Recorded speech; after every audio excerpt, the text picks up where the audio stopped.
Louvado seja o Senhor por esta manhã, e eu convido os irmãos a abrirem a palavra do Senhor no livro do Apocalipse. Esta é a nossa aula número 20. Vamos abrir no capítulo 3, versículos 14 a 22, a sétima igreja, igreja de Laodiceia.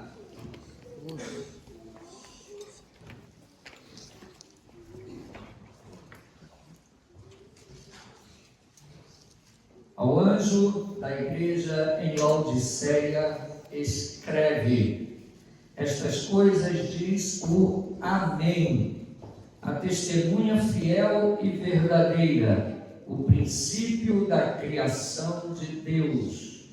Conheço as tuas obras, que nem és frio nem quente, quem dera fosses frio ou quente. Assim, porque és morno e nem és quente nem frio, estou a ponto de vomitar-te da minha boca.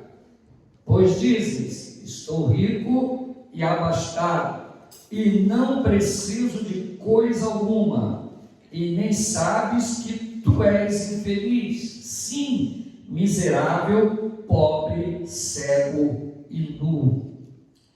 Aconselho-te que de mim compres ouro refinado pelo fogo para te enriqueceres, vestiduras brancas para te vestires, a fim de que não seja manifesta a vergonha da tua nudez, e colírio para ungires os olhos, a fim de que vejas. Eu repreendo e disciplino a quantos amo. Se, pois, zeloso e arrependa-te. Eis que estou à porta e bato. Se alguém ouvir a minha voz e abrir a porta, entrarei em sua casa e cearei com ele e ele comigo. Ao vencedor dar-lhe-ei sentar-se comigo no meu trono, assim como também eu venci e me sentei com meu Pai ao seu trono. Quem tem ouvidos, ouça o que o Espírito diz às igrejas. Oremos. Senhor, obrigado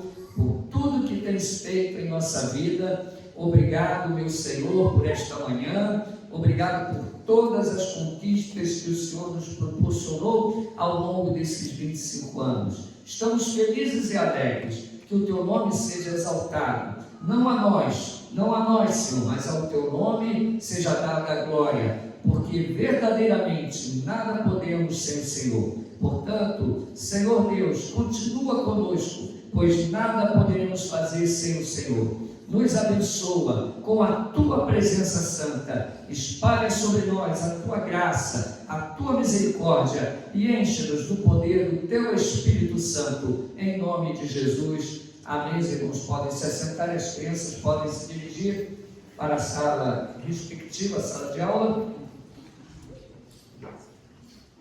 Nós vamos prosseguir com o nosso estudo, as coisas que são, capítulo 2, 1 a 3, 22, lembrando aos irmãos que estamos na segunda parte do livro do Apocalipse, ok? Tivemos as coisas que vistes, corresponde ao capítulo 1, as coisas que são pertinentes à época da igreja na terra, ou seja, referentes à igreja, e as que depois destas hão de acontecer, que será a terceira parte do livro, que ainda não chegamos nela.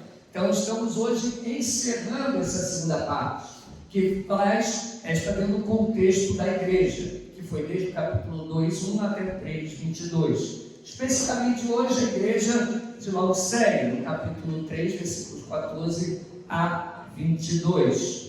Ao anjo da igreja em Laodiceia escreve, ou seja, a carta sempre é endereçada ao mensageiro, o anjo da igreja aqui, o pastor da igreja. Aqui Jesus se apresenta da seguinte forma: estas coisas diz o Amém. Eu tenho aqui colocado em ênfase alguns destaques do texto, depois nós vamos analisar com mais calma. Então ele se apresenta como Amém, a testemunha fiel e verdadeira. Segunda característica, testemunha fiel e verdadeira. Terceira, o princípio da criação de Deus. A carta prossegue: conheço as tuas obras. Tudo que fazemos, tudo que realizamos está diante de Deus. Deus sabe e nos conhece no profundo do nosso ser, que nem és frio nem quente. Quem dera fosses frio ou quente. Então é uma característica agora da igreja. Reparem que Cristo segue sempre um padrão nessas cartas. Ele se apresenta como uma das características que nós vimos lá no capítulo 1, e essa característica sempre tem tudo a ver com a igreja, com a época daquela igreja. Aqui ele é o amém, ou seja, o fim, o encerramento, tá? O assim seja. Isso nos leva, nos remete até o final, ok? E depois que ele se apresenta, esse é o padrão, ele mostra as características daquela igreja. Primeiro, vemos Cristo aqui. Depois, como a igreja é. Uma igreja morna. Ela não é quente nem fria. E aí ele continua assim: porque és morno e nem és quente nem frio, estou a ponto de vomitar-te da minha boca. Pois dizes, agora como a igreja se enxerga, como ela se vê. Eles dizem: estou rico e abastado e não preciso de coisa alguma, e nem sabes, agora como Deus diz que eles são, nem sabes que tu és infeliz, sim, miserável, pobre, cego e nu. Duras advertências. E a carta ela prossegue. Agora o conselho de Deus: aconselho-te que de mim compres ouro refinado pelo fogo para te enriqueceres. Primeira coisa que eles têm que fazer: comprar ouro refinado para se enriquecer. Depois nós vamos ver que linguagem é essa que Cristo está usando. Vestiduras brancas para te vestires. Segunda coisa que eles têm que fazer. Terceira, e aí essa vestidura por causa do que? A fim de que não seja manifesta a vergonha da tua nudez. Lembrando-nos do que? Lá da queda, Adão e Eva, com vergonha da nudez, e colírio para ungir os olhos, a fim de que vejas. Tá? Então, três coisas que são aconselhadas: ouro refinado, para quê? Para que se enriqueça de verdade. Tá? Vestes brancas, para cobrir o pecado, e colírio para ungir os olhos, a fim de que eles vejam. E aí ele prossegue dizendo: eu repreendo e disciplino a quantos amo. O Deus, ele usa para a correção do seu povo, não apenas a instrução, mas também a repreensão e a disciplina, tá bom? E Deus mostra que mesmo assim ainda ama aquele povo. Sê, pois, zeloso e arrepende-te. É um convite ao arrependimento. Aquela igreja está sendo convidada a se arrepender. Eis que estou à porta e bato. Se alguém ouvir a minha voz e abrir a porta, entrarei em sua casa, cearei com ele e ele comigo. Continua, tá? O convite ao arrependimento, que é um convite a ter comunhão plena com Deus. O cear significa comunhão, tá? Ao vencedor, agora a promessa como todo padrão da carta: ao vencedor dar-lhe-ei sentar-se comigo no meu trono, assim como também eu venci e me sentei com meu Pai no seu trono. É uma promessa de reino, sentar-se ao trono, reinar com Cristo. O reino aqui é dado a Cristo. Ele se assenta no trono, ele vence e convida os seus servos a reinarem com ele. E, como toda carta termina: quem tem ouvidos, ouça o que o Espírito diz às igrejas, e não apenas a igreja de Laodiceia, ok? Bom, algumas observações. Laodiceia é uma palavra grega que significa justiça do povo, tá? Ou governo do povo. Tudo a ver com a carta, as palavras de Jesus ali naquela carta. Cristo é aquele que reina, tá? Ele convida os seus servos a reinar como ele. Mas aqui em Laodiceia, ela é marcada pelo governo do povo. Em uma igreja, a forma de governo deve ser teocrática. Quem governa a igreja é Deus e não o povo. Deus se manifesta em sua igreja através da sua carta magna de governo. Qual é a carta magna desta igreja? Qual é a nossa Constituição? A Bíblia, a palavra de Deus. Então a igreja, ela é governada pelo poder do Espírito através da sua palavra. Então as decisões que a igreja toma, ainda que seja uma igreja cujo governo seja episcopal, ou presbiteral, ou congregacional, independentemente disso, a igreja ela deve ser regida em suas decisões pelo poder do Espírito através da palavra. Toda decisão deve ser tomada pela palavra de Deus. Obviamente que Laodiceia, o próprio nome, ele já nos remete a algo de característica daquela igreja. Quem governa aquela igreja é o povo. É uma espécie de secularismo daquela época, tá? Os homens são autossuficientes ali e eles tomam as decisões como se estivessem à parte de Deus, ok? Então Laodiceia significa a justiça do povo. O povo é que julga, o povo é que faz justiça. Vemos em Laodiceia alguns elementos de Gênesis aqui. Por exemplo, o desejo de Adão decidir o que era bom ou ruim para ele.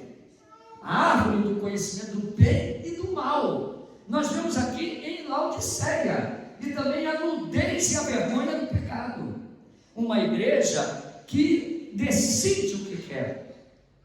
É uma igreja que não tem como base padrão as escrituras sagradas. Então Laodiceia, repare que essa igreja aqui era uma igreja que existiu no primeiro século da era cristã. Tá bom? Laodiceia é uma das 7 igrejas da Ásia. Era uma cidade da província romana da Ásia, como nós já vimos. O Império Romano tinha províncias. Laodiceia é uma cidade que estava na província da Ásia Menor, juntamente com as outras cidades, só que essa ficava mais próxima de Colossos e de Éfeso. Era uma cidade muito rica, na qual havia uma igreja. Então a característica daquela cidade era a riqueza, e a igreja por si só era uma igreja muito rica, próspera, tinha tudo. Ela estava no encontro de 3 importantes estradas imperiais, o que proporcionou prosperidade econômica à cidade. Então, 3 estradas importantes, servir de escoamento de mercadoria, de comércio, e muitas outras coisas.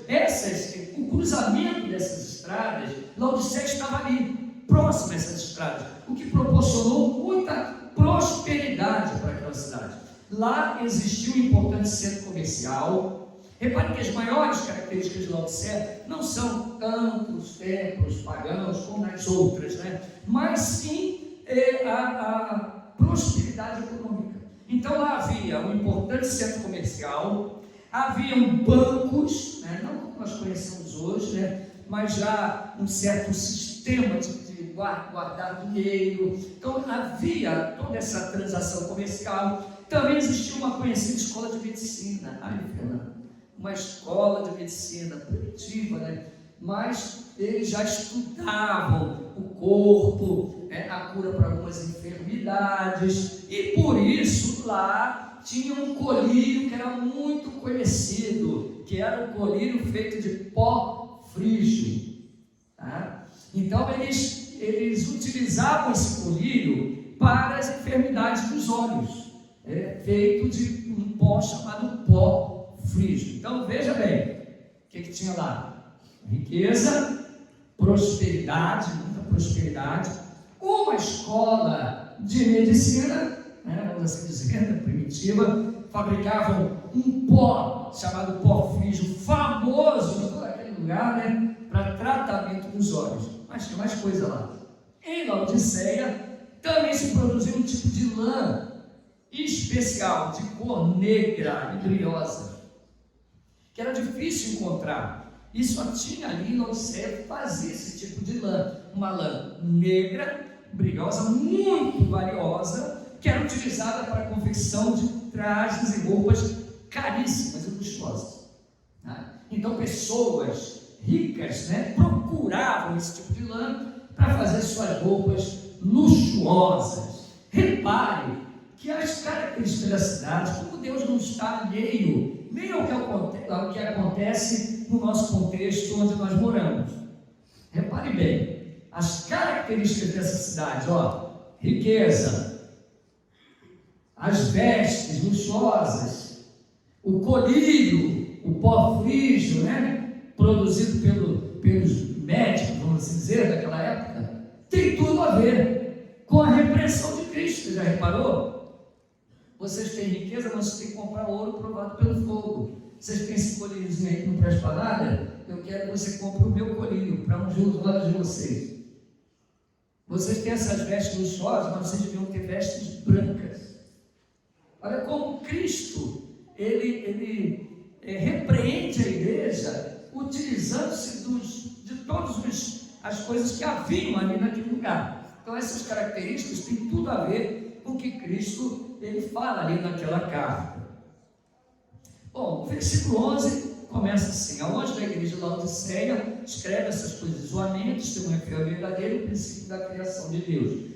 3 características de Cristo, o amém, ou seja, o final. Será que é coincidência Deus falar com a igreja de Laodiceia se apresentando como o amém, o está encerrado, o fim? Cristo em Apocalipse ele é o alfa e o ômega, o princípio e o fim, aquele que era, que é e que há de vir. E aqui justamente as cartas poderiam estar em outra ordem, não é verdade?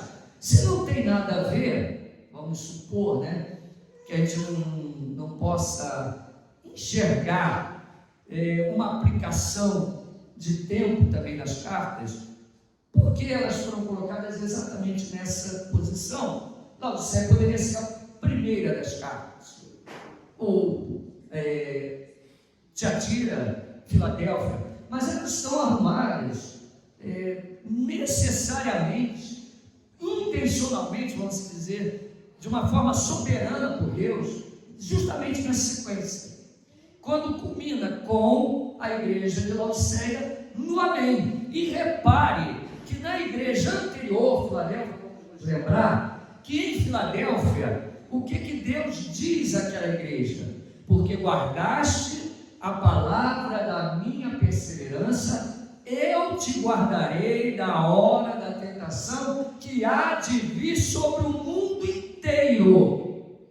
Não está escrito sobre uma prova que viria contra aquela igreja apenas de Filadélfia, nem sobre o Império Romano especificamente, ou aquele local, mas é bem claro, na penúltima carta Deus diz: porque guardaste a palavra da minha perseverança, eu te guardarei da hora da provação que há de vir sobre o mundo inteiro. E continua o texto dizendo: para provar todos os que habitam na terra. Então é todos os que habitam na terra, não é na terra da Ásia, ou todos que habitam na Ásia.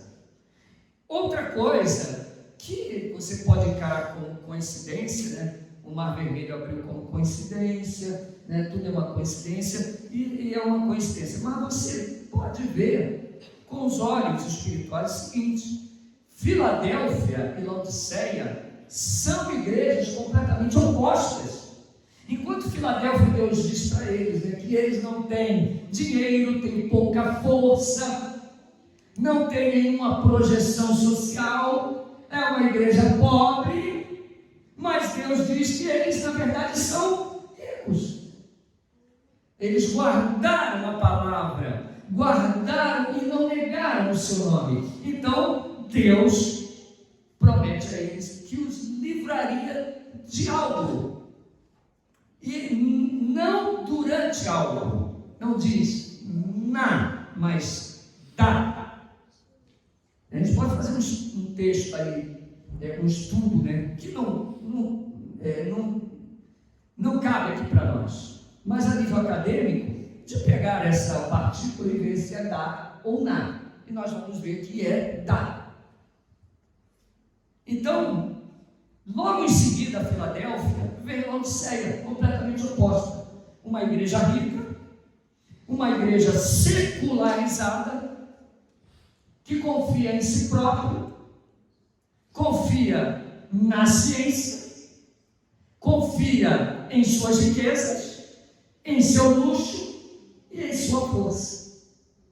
Você vê que há esse oposto. E elas estão colocadas justamente onde? No final de todo esse processo. Nós vemos que, especialmente as 4 últimas cartas, elas praticamente caminham juntas. Sempre há um remanescente. Deus sempre preserva a igreja, sempre. Mas você vê nitidamente que Tiatira sucumbe totalmente diante da idolatria. Ela não mais tolera, mas ela aceita e prega a idolatria em Tiatira, que significa sacrifício contínuo, sacrifício perpétuo, a missa. E Tiatira, ela é repreendida por Deus da seguinte forma: te porei em grande tribulação. É o que Deus fala para Tiatira. De Tiatira o remanescente sai, que é Sardes, mas Tiatira continua existindo. E Sardes, ele sai como um sol que desponta. É isso que o seu nome significa. Sardes, ela vem de Tiatira. Porém, o que começa bom, logo perde a vida. Sardes está morta e precisa do quê? De um avivamento. E aí surge Filadélfia. E Filadélfia, ela está caminhando, mas de repente nós vemos também Laodiceia, que é o oposto dela. Então nós vemos nesse desenrolar, vamos assim dizer, algumas coisas interessantes. Algumas promessas de livramento e promessas de tribulação e provas. E isso é nítido nos textos. E aqui Cristo, para Laodiceia, se apresenta como amém, que traz um tom do quê? De encerramento, cumprimento de alguma coisa. Quando nós falamos amém, é quando termina-se uma oração, ou alguém prega uma palavra. O que significa quando a gente diz amém? Assim seja, que seja cumprido isso, que seja dessa forma. Tem um tom de encerramento, de cumprimento sempre. Então aqui Jesus, ele é o amém, e também é a testemunha fiel e verdadeira. Ele é a encarnação da verdade. Não existe outra verdade para a Laodiceia. A verdade tem que ser Cristo. Não existe outro caminho, não existe outra vida para a Laodiceia. Ele é o caminho, ele é a verdade, ele é a vida, ele é a fiel testemunha, a testemunha verdadeira. Não é a falácia e a mentira do poder humano. É Cristo a verdade. Ele é o princípio da criação. Não é que ele foi criado. Quando ele se apresenta como o princípio da criação, é que a criação parte dele. Todas as coisas foram feitas por meio dele, e sem ele nada do que foi feito se fez.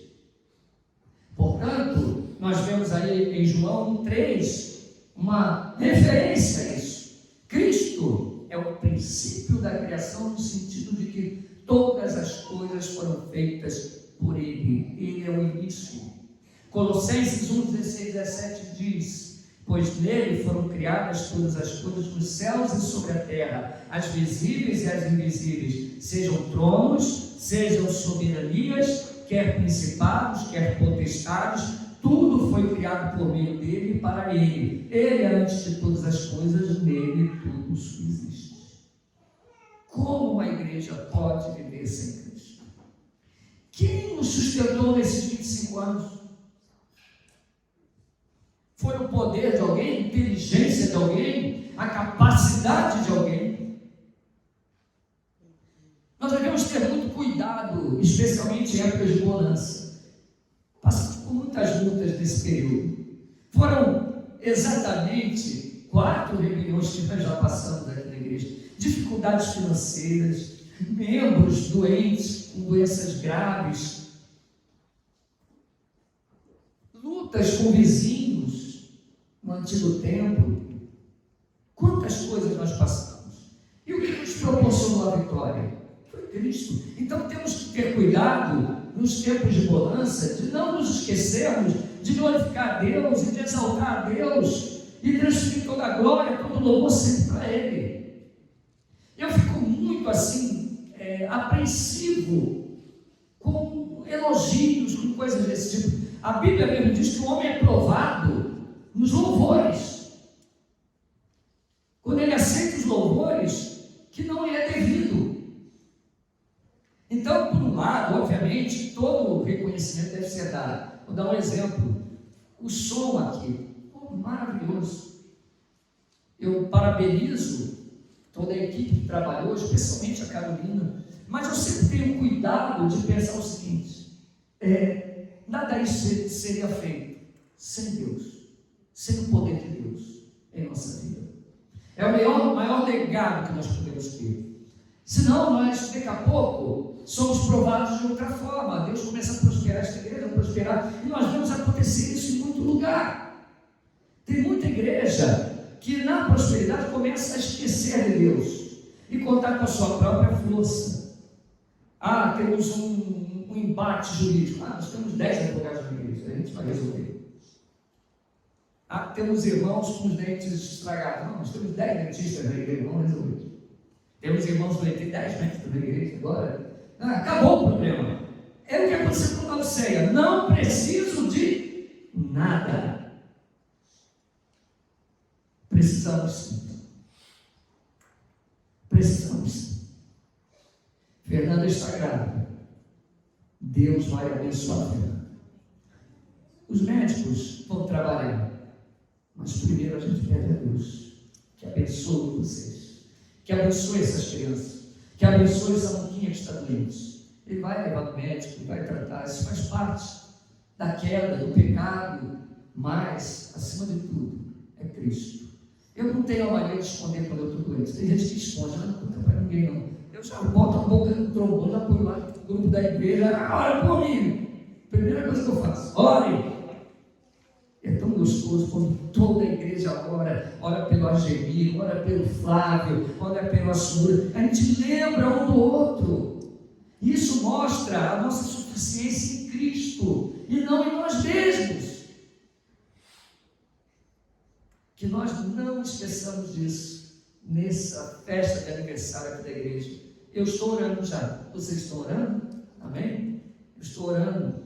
Hebreus 1:2 diz: nesses últimos dias nos falou pelo Filho, a quem constituiu herdeiro de todas as coisas, pela qual também fez o universo. Cristo é o princípio da criação de Deus.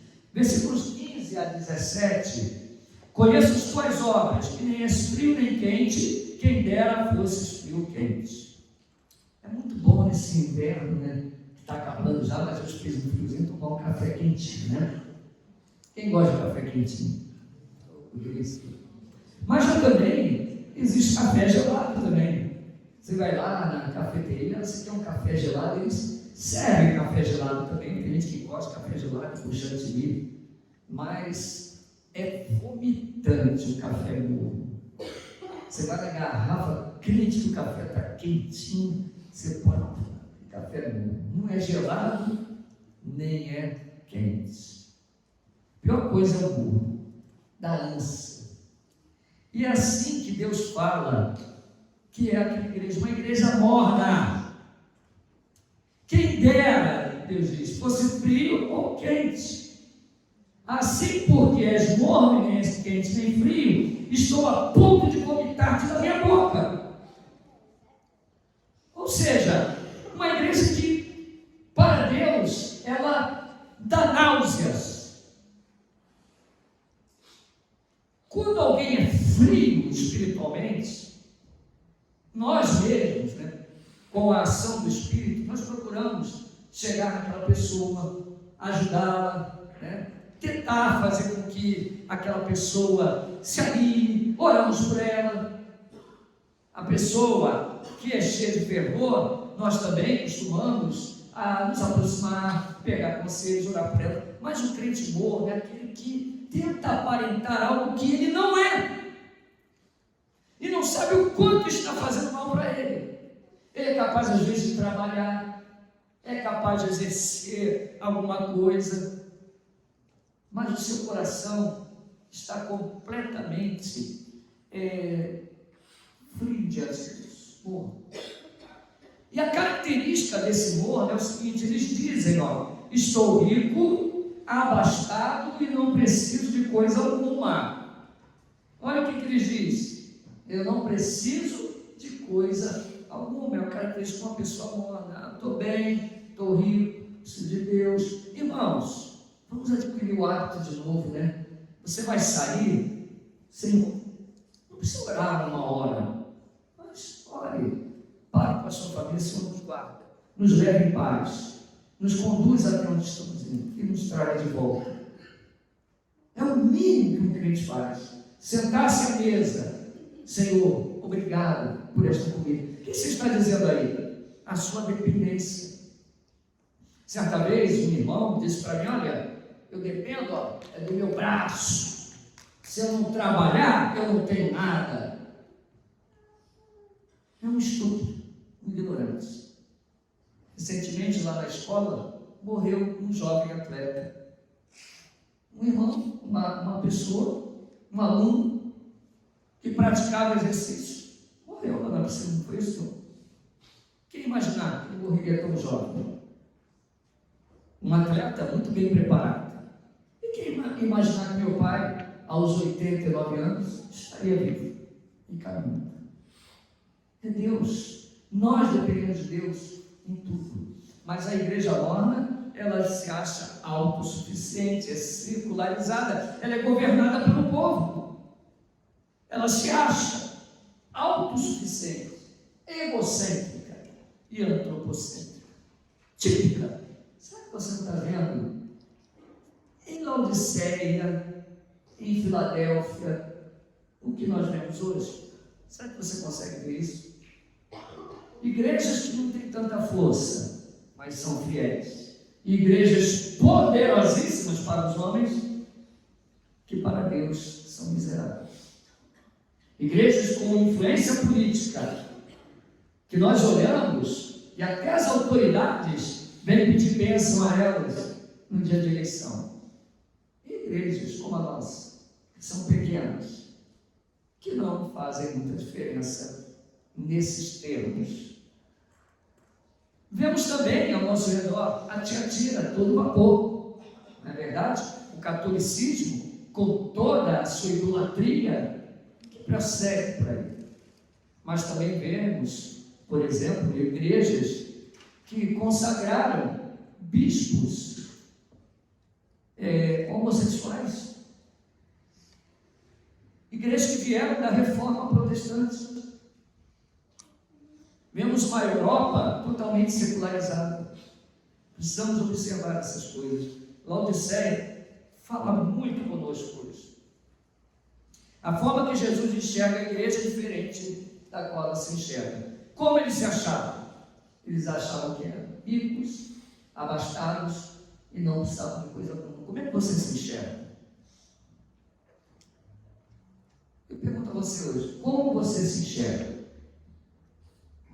Muito bem, estou rico no pedaço, estou bacana, estou bonito, estou com saúde, não preciso de nada. tem os melhores médicos, tem o melhor plano, estou no hospital melhor, tenho toda uma equipe que está junto comigo, não precisa de nada. Irmão, vou orar por você. Como você se enxerga? Você se enxerga tão bom no que faz? Olha, prego bem, cada vez mais rápido, negativo. Não preciso nem meditar tanto. Como você se enxerga? Mas olha como Deus enxergava aquela igreja. Tu eres infeliz. Porque eles podem ter qualquer alegria, mas a verdadeira alegria é aquela que vem do Senhor. Alegre-se em Cristo.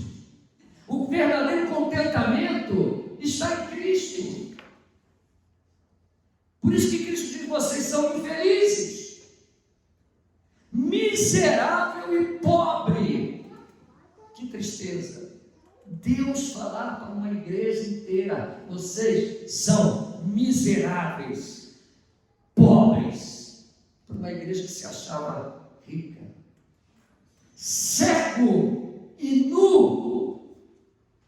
Ou seja, vocês não conseguem enxergar as coisas espirituais, vocês não conseguem enxergar o seu próprio estado, vocês não conseguem nem enxergar quem vocês são de verdade e como vocês estão. Por isso que em toda a ceia nós lemos aqui: examine-se o homem a si mesmo. Examine-se o homem a si mesmo, faça uma autoavaliação. Vir à igreja não quer dizer nada.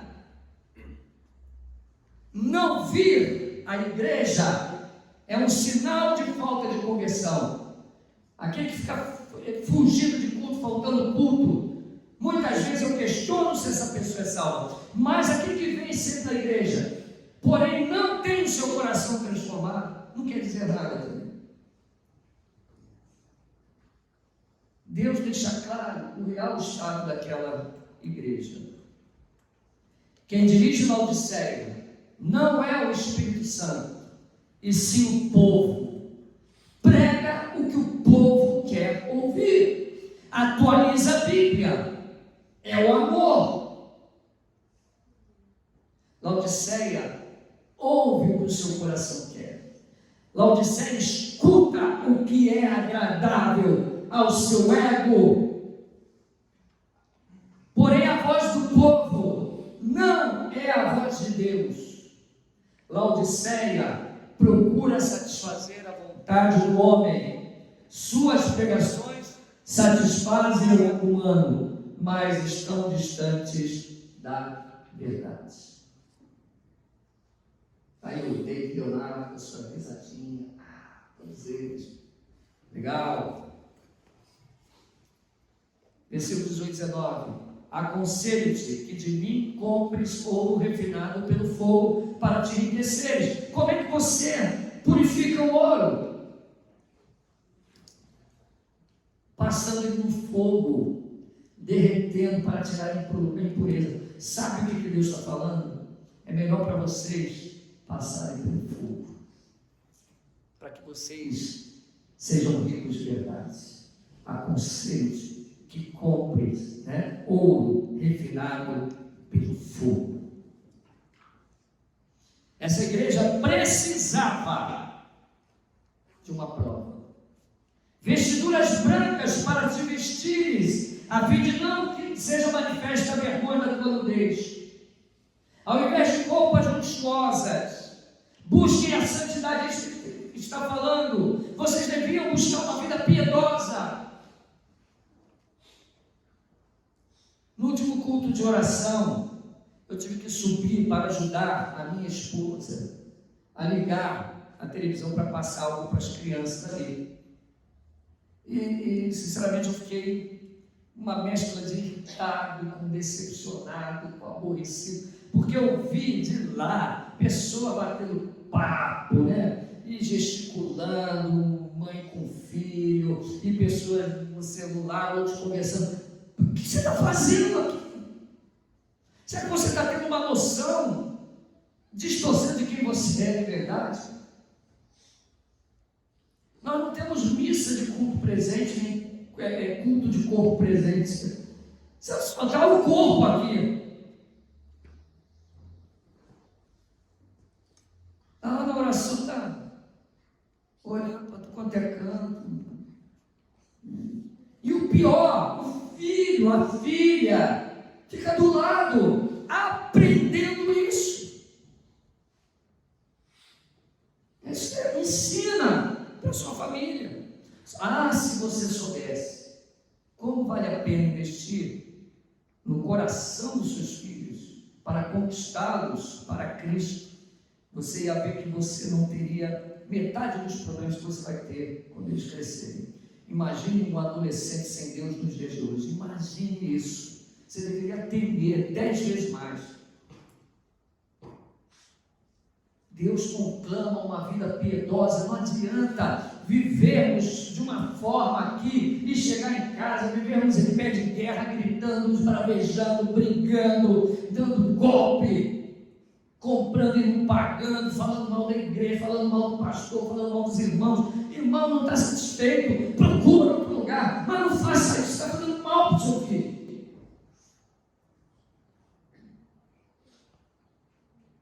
Não viva de aparência, não seja um Laodiceia, seja um Filadélfia. Deus está chamando a igreja para a piedade, e Ele manda: compre colírio para ungir os olhos. Esse pozinho feio aí, rapaz, que não vai resolver nada. Vocês estão cegos espiritualmente. É isso que Deus está falando. Vocês precisam do meu colírio. O Espírito Santo abriu os olhos de vocês. A pior cegueira não é os problemas físicos dos seus olhos. A pior cegueira são as trevas espirituais que não permitem que você enxergue. Compre colírio. E aí depois Deus dá uma amenizada. Ele diz: eu repreendo e disciplino a quantos amo.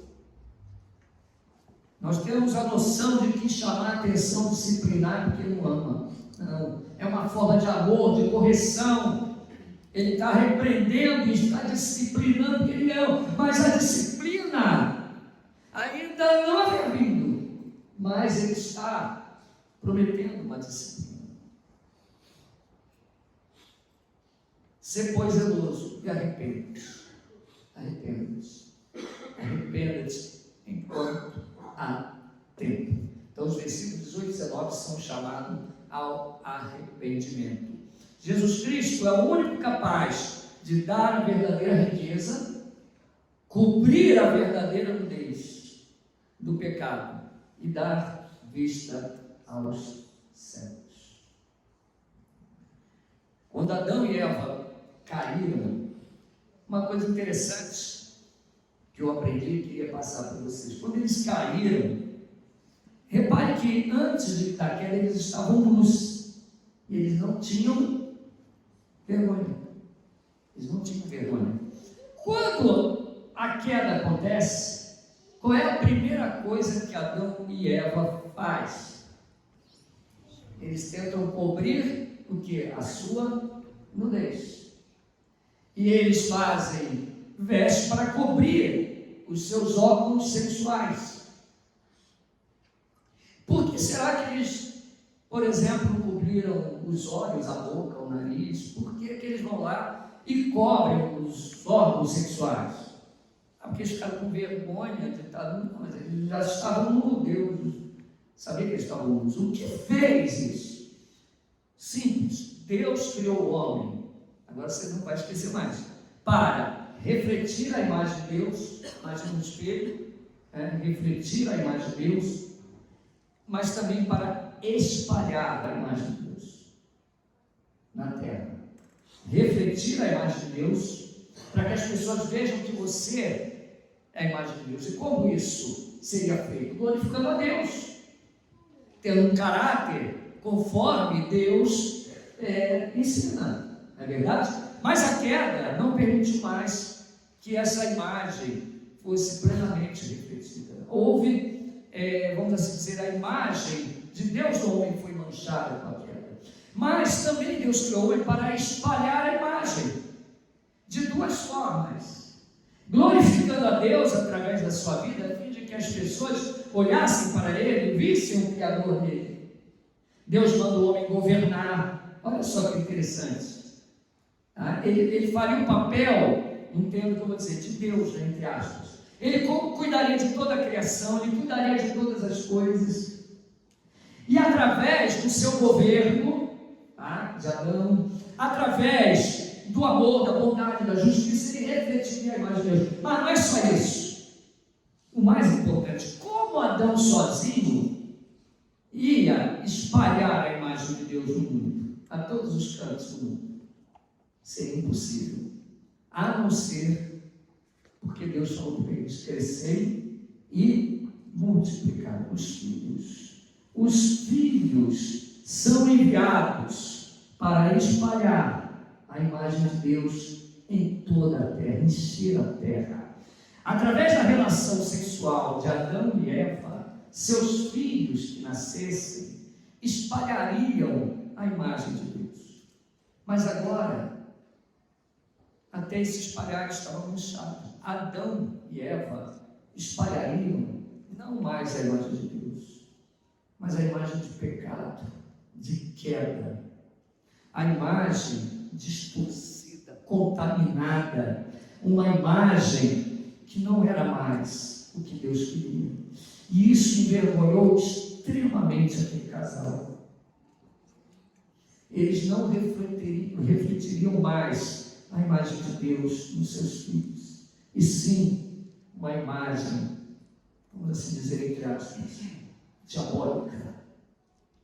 Esse foi um dos resultados da queda. A imagem diabólica vista em seus filhos, que só pode ser revertida através do Evangelho de nosso Senhor e Salvador Jesus Cristo, que nos ensina como educar os nossos filhos e como andar de uma forma piedosa, a fim de que Deus seja glorificado em nossa vida. Por isso que Deus diz à minha igreja: comprem colírio, enxerguem como vocês estão. Andem em piedade, adquiram a riqueza. Eu repreendo aqueles que amam. O que você tem passado aos seus filhos? Que imagem eles vão refletir? O que você está fazendo? O que você está causando no coração, na mente e no comportamento dos seus filhos futuramente? Que você hoje tenha a sua nudez diante de Deus revelada, mas deixe-me cobrir a sua nudez com o sangue do Cordeiro, porque foi isso que ele fez com Adão.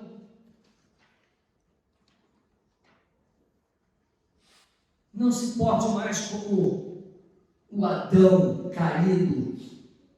Ele tinha que proteger tudo, inclusive a sua mulher. E o que ele faz? Ele acusa a sua mulher. Primeira coisa que ele faz: a mulher que tu me deste. Ele estava entregando Eva para a morte ali. Você quer saber? Porque Deus ia fulminar tudo ali. Ele disse: Eva, essa daí, pode matar ela. E Deus chama Adão ao arrependimento. Chama a sua esposa ao arrependimento. Chama eles ao arrependimento. E eles se arrependem. Eles se arrependem. E é isso que Deus está fazendo com você hoje, chamando você ao arrependimento. E por que nós sabemos que Adão se arrependeu? Pergunta aos universitários, pergunta a todos. É apenas uma suposição, tudo bem, porque Abel ofereceu sacrifício. Mas antes, temos respaldo bíblico para esse tempo? Nós temos. Com a queda, qual o nome que ele poderia dar a Eva? Mortiça. Eis que ela se chamará Mortiça. Eis que ela se chamará Maligna. Mas qual é o nome que ele dá a ela? Eva. Porque ela será a mãe de todos os homens. Porque Adão criou na semente da mulher virão descendentes. Da semente da mulher virá o descendente. Ele ouviu e ele creu. Ele creu. Ela será Eva, a mãe dela virá a semente. E os frutos do pecado continuaram. Talvez ela pensou, agora achei o favor do Senhor, aí veio Caim. É agora, é a semente. Agora vem Abel, e ela perde os 2 filhos de uma vez só. Perdeu Caim, que matou o irmão, e perdeu o assassino também. Ali não era a semente viria, muito tempo depois, Jesus Cristo, o Filho de Deus. Que você, nessa manhã, se arrependa e pense bastante nas coisas que foram ditas aqui, e o que você tem feito com o seu filho. Laodiceia passará por grandes lutas, para que verdadeiramente seja enriquecida. As características da igreja estão ligadas ao contexto da cidade. Deus conduz ela ao arrependimento. Eis que estou à porta e bato. Se alguém ouvir a minha voz e abrir a porta, entrarei em sua casa, serei com ele e ele comigo. Se alguém ouvir a voz, será bem para você. Ao vencedor dar-lhe-ei sentar-se comigo no meu trono, assim como também eu venci e me sentei com meu Pai no seu trono. Quem tem ouvidos, ouça o que o Espírito diz às igrejas. Ainda havia esperança. Quando somos disciplinados pelo Senhor, devemos agradecer, pois a correção visa nos aproximar de Deus. 1 Coríntios 11, 32. Mas quando somos julgados, somos disciplinados pelo Senhor para não sermos condenados com o mundo. Arrependa-se. Essa igreja passaria por provas, mas no final reinaria com Cristo. Reinaria com Cristo. Hebreus 12, versículos 5 a 11. Estais esquecidos da exortação que, como a filhos, discorre convosco. Filho meu, não menosprezes a correção que vem do Senhor, nem desmaies quando por ele for repreendido, porque o Senhor corrige a quem ama e açoita todo filho a quem quer, a quem recebe. É para a disciplina que perseverais. Deus nos trata como filhos, pois que filho há que o pai não corrige? Mas se estáis sem correção, de que todos se têm tornado participantes, logo sois bastardos e não filhos. Além disso, tínhamos os nossos pais segundo a carne, que nos corrigiam e os respeitávamos. Não havemos de estar em muito maior submissão ao Pai espiritual, e então viveremos? Pois eles nos corrigiam por pouco tempo, segundo melhor lhes parecia. Deus, porém, nos disciplina para aproveitamento, a fim de sermos participantes da sua santidade. Toda disciplina, com efeito, no momento, não parece ser motivo de alegria, mas de tristeza. Ao depois, entretanto, produz fruto pacífico aos que têm sido por ela exercitados, fruto de justiça. E o versículo 22 traz a promessa de participação no reino, e o 13, quem tem ouvidos, ouça o que o Espírito diz à igreja. Versículo 22, Pedro. Algumas observações e implicações para encerrar. Já fizemos muitas ao longo da exposição, mas todos em Filadélfia, é bom lembrar que caminham juntas na terra, mas não têm comunhão. Destino da Filadélfia é a Nova Jerusalém, a eternidade. A destino de Laodiceia é a perdição. Para a Filadélfia ele diz: eu te guardarei na hora da provação. Para a Laodiceia ele diz: vocês têm que passar pelo fogo da provação. Somente Jesus pode nos proporcionar a verdadeira alegria e a verdadeira satisfação. E apenas Jesus Cristo poderá cobrir a nudez de nossos pecados. O Espírito Santo é poderoso para abrir os nossos olhos, para enxergarmos o nosso verdadeiro estado e nos conduzir ao arrependimento. O governo de uma igreja local é teocêntrico e não democrático. Sua carta magna é a palavra de Deus e não o desejo da maioria. Ela é guiada pelo Espírito Santo e não pelo desejo humano. Se nós olharmos uma perspectiva sucessiva, histórico-gramatical, Laodiceia então seria uma igreja que caminharia no fim dos tempos e seria necessário passar por provações. Que Deus nos abençoe, nos guarde, nos dê unção em nossos olhos para enxergarmos o nosso real estado, a nossa real, verdadeiro estado, como nós somos e como está o nosso coração. Vamos ficar de pé.